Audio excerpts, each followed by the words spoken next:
Death has always been something we try to avoid thinking about. Yet it is an undeniable part of life. We live every day in anxiety and fear of something we cannot control and cannot escape. But why are we so afraid of death? Even though we know it's an inevitable part of existence?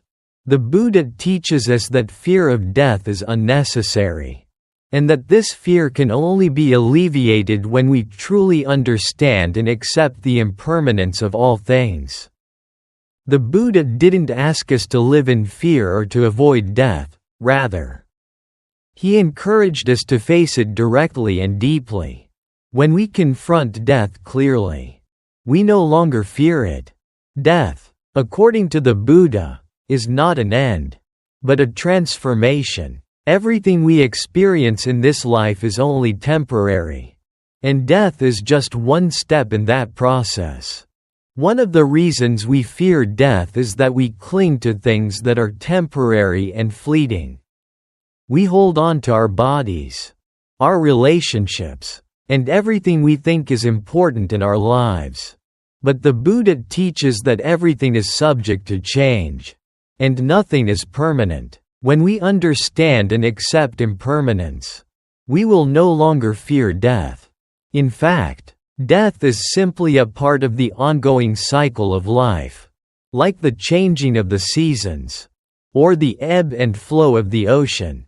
We can think of death like an old tree that must shed its leaves to make way for new growth. Death is not an end, it is a preparation for a new cycle, a process of rebirth. In Buddhism, death is seen not as an end, but as part of an ongoing transformation, a continuation of the eternal flow of life. Recognizing this truth helps us live more peacefully, without fear. As we come to understand that death doesn't take away from life, it is simply another step in the journey of existence. So, why do we fear death? Perhaps it's not death itself we fear, but our attachment to what we think is permanent. When we realize that nothing lasts forever, we can approach life and death with peace and understanding. Let's explore the teachings of the Buddha and see how we can live without fear, embracing both life and death as natural parts of our existence. Chapter 1. What exactly are we afraid of? Death has always been a mystery, one that humans have tried to understand and avoid. Yet it is inevitable. It is something we all must face. But it remains something we cannot fully comprehend. We fear it, but do we truly understand what we are afraid of? Is it the physical process of dying? Or is it something deeper, the fear of losing the self? The I that we believe defines us? The Buddha once said that the root of all suffering is attachment, especially attachment to the idea of the self. We often fear death because we fear the annihilation of this self. We fear that when we die, we will cease to exist, and all that we are, our memories, our identity, our achievements, will simply disappear. But the question is, what is this self that we cling to so tightly? Think of a child holding a balloon. The child loves the balloon. It brings joy, color, and life to the moment. But then, one day, the balloon slips from the child's grasp and floats away, disappearing into the sky. The child cries not just because the balloon is gone, but because something that felt so much a part of them has been lost. This is how we often feel about our own sense of self. We are attached to it, believing that it is something real, something that must exist forever. But the reality is that our sense of self is just like the balloon, something temporary, something that will eventually slip away. The Buddha taught that this self we so desperately try to hold onto is not as permanent as we think. Our sense of identity, our memories, and everything we associate with who we are constantly changing. Just like the child's balloon. It is a fleeting part of the greater whole of existence. But because we are so attached to this sense of self, we fear its loss. We fear the idea of no longer existing, of vanishing completely into nothingness. The Greek philosopher Epicurus once said, "Death is nothing to us. While we are alive, death is not. And when death is here, we are not." It seems logical, doesn't it? If we do not exist when we die, then why should we fear it? Yet, the fear persists. The reason is that we do not just view ourselves as a collection of thoughts and experiences. We feel that we are something more, something too real, too significant to simply vanish. We are afraid that our existence, our sense of self, will be erased forever. The Buddha, however, challenged this notion of a fixed, permanent self. He asked us to look deeper and reflect on whether the self we are so afraid of losing actually exists in the way we think it does. What if our sense of self, our identity, was never as solid and permanent as we believe? The Buddha didn't ask us to ignore the reality of life and death. He invited us to question the very foundation of our perception of self. Is the self truly something we can hold on to? Or is it a constantly changing process? Think about a wave in the ocean. It rises, it moves forward, and then it crashes and disappears. Does the wave cease to exist? No, it does not. The wave was never separate from the ocean. It was always just water moving in a particular form for a particular moment in time. Similarly, we too are part of the great flow of life, constantly changing, but never truly separate from the greater whole of existence. We are not permanent, but we are always part of the ongoing process of life.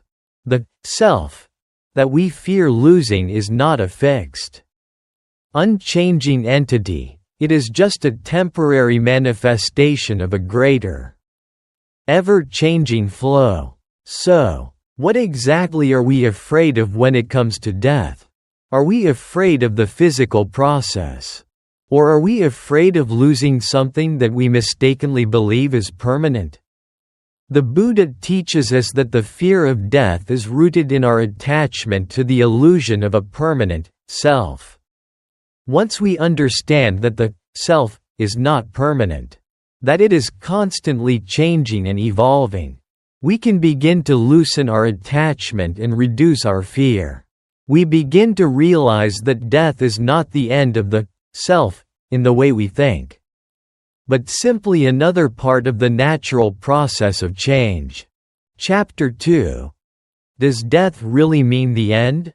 When we think about death, we often imagine it as the absolute and final end, the complete erasure of our existence.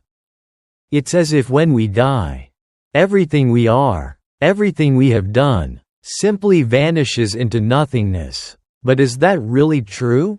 Is death truly the end of everything? Or is it possible that our understanding of death is limited by the constraints of our perceptions? The Buddha did not define death the way most of us do. For him, death was not the annihilation of existence, but the continuation of a process, one that has been unfolding long before we were born and will continue long after we are gone. In Buddhism, life and death are inseparable. Like the inhale and exhale of a breath, one cannot exist without the other. This perspective challenges the common view that death is the final curtain call, the ultimate end of our being. Consider fire. When a flame burns, it consumes the wood, giving warmth and light, but eventually, the flame dies out. Does that mean the fire has truly ended? No, not really. The heat from the fire is absorbed into the air. The light travels outward, and the smoke rises to the sky. The fire, in one sense, has disappeared, but in another, it has simply transformed into something else. The process of burning continues even after the flame itself is gone. Similarly, when we die, it is not the end of existence, it is simply a transition, a transformation from one form to another. The fear of death often arises because we see it as a final end. We are afraid that everything we hold dear, our relationships, our memories, our identity, will be wiped away forever. But in Buddhism, the fear of death is tied to our misunderstanding of what it truly means to exist. If we view death as the end of everything, we miss the fact that everything in life is in a constant state of change. Including ourselves, nothing is permanent, and that includes our very existence. What we call life is just one phase in a continuous cycle of transformation. Death is not an ending, but a part of this ongoing flow. The Buddha taught us to let go of the attachment to permanence. Clinging to life as if it is fixed and unchanging causes suffering. Likewise, clinging to the idea that death is the complete annihilation of our being also leads to suffering. Instead, he encouraged us to shift our perspective and ask a different question: what is happening right now? Instead of obsessing over what happens after death, we should focus on understanding the impermanence of life in the present moment. If we take a closer look, we will realize that life and death are constantly intertwined. The body is constantly dying and being reborn, old cells fade away, and new ones are created. The mind is in constant flux. Thoughts arise and pass away. Emotions come and go, just as a river is never the same from one moment to the next. Yet we still call it the river. So too are we in a constant state of change. Our existence is a continuous flow of birth and death happening simultaneously. We can observe this impermanence everywhere in our lives. The seasons change. The leaves fall from trees. Even technology becomes obsolete. We buy a new phone, and soon after, a newer model comes out. This process of arising and fading is not something that begins at the moment of death. It is happening right now, in every aspect of our lives. Death is just a part of this ongoing cycle of change. And when we understand that, we no longer have to fear it. In Buddhist practice, deep meditation is often compared to dying before death. This does not mean literally dying, but rather letting go of our attachments and illusions, shedding the false belief that anything is permanent or under our control. Those who have deeply understood the nature of impermanence often approach death with a sense of peace. Not because they know what happens afterward, but because they have seen through the illusion of an absolute beginning and an absolute end. So, does death really mean the end? Or is it simply another moment in the great unfolding of existence? From a Buddhist perspective, death is not the final conclusion, but a natural transition, just like the setting sun that will rise again somewhere else. When we embrace this understanding, we no longer fear death, because we realize that it is not an end, but simply a part of the greater cycle of life. Chapter 3. Why do we suffer in the face of death? If death is a natural part of life, then why does it cause so much suffering? Why is it that, even though we know death is inevitable, we still fear it so deeply? The answer lies not in death itself, but in our perception of it, and more specifically, in our resistance to the reality of impermanence. Suffering arises when we resist the natural flow of life. We suffer when we try to hold on to things that cannot last forever. Our attachment to life, to our bodies, relationships, and identities, is the root cause of the pain we feel when faced with death. We cling to the illusion that these things are permanent and unchanging. But death reminds us that everything, including ourselves, is temporary. Imagine a person holding a handful of sand. At first, they hold it gently, letting the sand rest in their palm. But then, fearing it will slip away, they grip it tightly. What happens? The sand slips through their fingers even faster. This is the nature of attachment. It does not preserve what we love. Instead, it only makes the loss more painful. The tighter we hold on to something, the quicker it seems to slip away. Death, in a way, is a mirror that forces us to confront impermanence.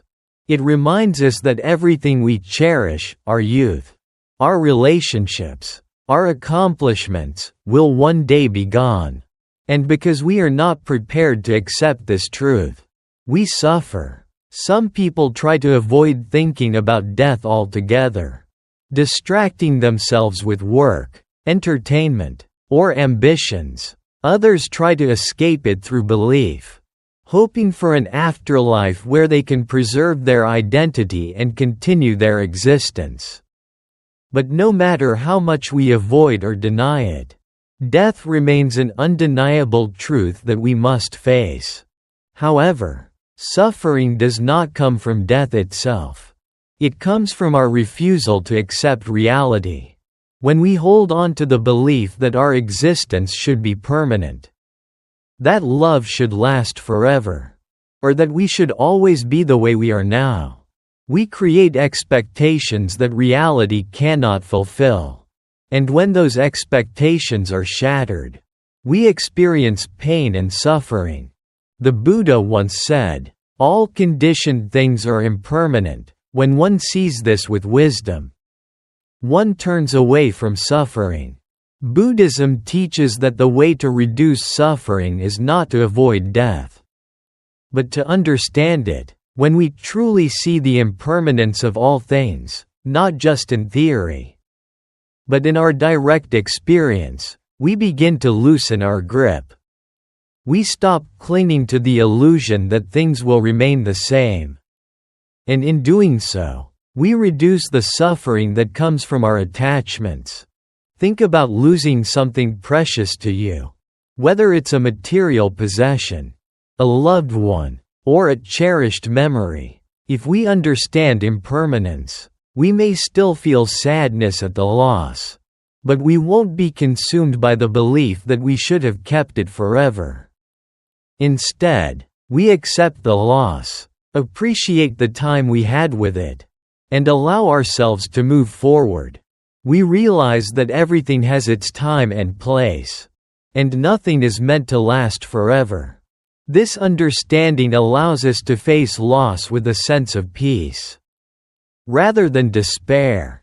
In Buddhism, what we often think of as the self is actually a collection of 5 aggregates: form, sensation, perception, mental formations, and consciousness. These are constantly changing, and none of them constitute a permanent, unchanging I. This realization does not mean we should be indifferent or emotionless. It is natural to feel grief when someone we love passes away. And it is normal to experience sadness when facing loss. But there is a difference between pain and suffering. Pain is a part of life, an unavoidable experience. But suffering is the extra weight we add when we refuse to let go. So, why do we suffer in the face of death? Because we see it as an enemy, as something that takes everything away from us. But what if we saw death as a teacher instead, a reminder to live fully, to appreciate each moment, and to let go of the illusion of permanence? When we truly understand this, death is no longer something to fear. It is simply another wave returning to the ocean, another breath dissolving into the air. And in embracing this truth, we find peace. By accepting that everything is impermanent, we can begin to let go of our attachments. We realize that, just as a flower blooms and withers, just as the seasons change, so too do we. We are not meant to hold on to everything forever. And when we stop resisting this natural flow, suffering fades. Instead of fearing death, we begin to live more fully, in harmony with the ebb and flow of life. In the face of death, we have the opportunity to practice letting go, to embrace change rather than fight against it. And in doing so, we learn to live with greater peace and freedom, free from the suffering that comes from clinging to the things we cannot hold on to. Chapter 4. The final answer: why we shouldn't fear death. Everyone knows that one day we will die. It's an inescapable fact of life. Yet, despite this universal truth, many of us go through life avoiding the topic of death, pushing it to the back of our minds. We stay busy, we distract ourselves, and we pretend that death is far off in the future, something that won't affect us for a long time. But deep inside, the fear of death remains. It lingers in the corners of our minds, even if we try to ignore it. So, why do we fear something that is inevitable? The Buddha did not teach us to fear death, nor did he encourage us to live in avoidance of it. Instead, he taught us to confront death directly and understand it fully. When we stop running from the truth of death, we begin to see it in a new light. Instead of viewing death as something dark, terrifying, and final, the Buddha showed us that understanding death can bring wisdom and freedom. When we understand that death is not something to fear, we begin to see life in a new way. Death is a natural part of life. Just as day turns into night, and as seasons change, life follows a natural cycle. The fruit ripens and falls from the tree, the sun sets and rises again. Life is a process, and death is just one step in that process. If we live with the understanding that death is not the end, but a part of the ongoing flow of existence, we can begin to live without fear. One of the most profound questions ever asked to the Buddha came from a young man named Subha. Subha asked, "Why do some people live long lives, while others die young? Why do some people suffer while others live in happiness?" He was troubled by the apparent unfairness of life. The Buddha responded gently and wisely, "Life and death do not follow our desires. Just as a farmer cannot control the wind or the rain, we cannot control when death will come. What we can control is how we live in the time that we have." This story teaches us that death is not an unfair or unjust event, but rather a natural part of life. We may not understand why some live long lives while others pass away early, but we do have control over how we live in the time we are given. Instead of asking why death happens, we should ask, what can I do with the time I have? How can we live so that, when death comes, we have no regrets? The answer lies in living with intention, living fully, and embracing the present moment. Think of a candle burning in a dark room. Some candles burn longer than others, but eventually, all will fade. The flame may go out, but the light and warmth it gave out don't disappear entirely. The flame may be extinguished, but its impact continues to affect everything around it. Similarly, while our bodies may eventually pass away, the love, wisdom, And kindness we share with others live on in ways we may not always see. So, how should we live, knowing that death will one day come? The Buddha's answer is simple. Live with mindfulness. Cherish each moment, and make each moment count. Do not wait until it is too late to appreciate the people around you. Don't waste time on anger, greed, or regret. Every moment is precious, not because it will last forever, but because it won't. By embracing impermanence, we can live without fear, enjoying life as it is, fully, without clinging to what cannot last. This doesn't mean we ignore grief or pretend that we don't feel sadness when we lose someone we love. It is natural to feel pain, that is a part of life. But suffering is the extra weight we add when we refuse to let go of what we cannot keep. When we hold on to things that are not meant to last, we increase our pain. But when we understand the impermanent nature of everything, we can allow ourselves to grieve without becoming consumed by it. We can honor those who have passed by living with compassion and wisdom, making the most of the time we have left. As the Buddha said in the Dhammapada, "Neither in the sky nor in the middle of the ocean nor in the deepest mountains is there a place where one can escape death."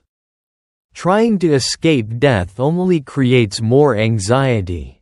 But when we understand and accept death, we live without fear. Imagine waking up every day without worrying about the future.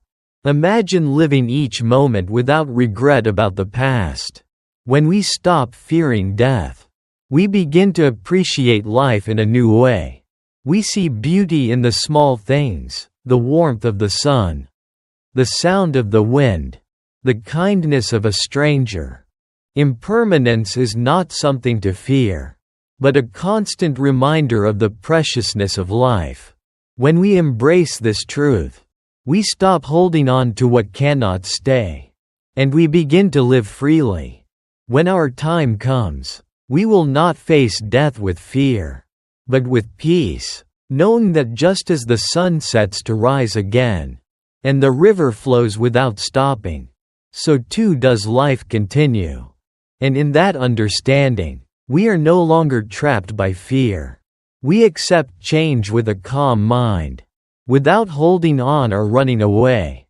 Instead of worrying about what will happen after death, we focus on living fully, appreciating each moment as it comes.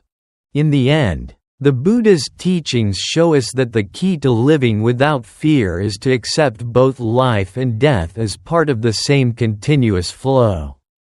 When we understand that death is not the end, but simply another step in the cycle of life, we can truly begin to live fully, fearlessly, and with profound appreciation for the gift of life. Death is an inevitable part of life, and while it can feel overwhelming, it is not something we need to fear. The Buddha's teachings invite us to see death not as an end, but as a natural part of the ongoing cycle of existence. It is a transition, a transformation, a continuation of the flow of life. When we embrace the impermanence of all things, we begin to see death as just another phase, not something to fear or avoid, but something to accept with understanding and peace. The real cause of our suffering is not death itself, but our attachment to the illusion of permanence. We suffer because we cling to things that cannot last forever, to relationships, possessions, and even our very sense of self. When we let go of this attachment and accept the impermanent nature of life, we can free ourselves from the anxiety and fear that death brings. Rather than running from death, we can choose to live fully in the present, cherishing every moment, every breath, every interaction. By understanding that everything, including ourselves, is in a constant state of change, We learn to appreciate the beauty of life as it is. When we stop fearing death, we begin to truly live. The Buddha teaches us to live with mindfulness, to act with kindness and wisdom, and to embrace each moment as a gift. In doing so, we don't just prepare for death with acceptance and peace, but we also enrich the quality of our lives. We learn to let go of the things that no longer serve us. And instead, we focus on what truly matters, living with love, compassion, and awareness. So, as we face the inevitable truth of death, let us not be consumed by fear. Let us live in a way that reflects the impermanence of all things and the preciousness of each moment. And when our time comes, we will not meet death with fear, but with peace, knowing that just as the sun sets to rise again, so too will life continue, in one form or another. In the end, it is not the fear of death that holds us back, but our attachment to the idea that it is an end. Once we embrace the reality of impermanence, we can live a life full of meaning, free from the constraints of fear, and filled with the freedom that comes from living fully in the present.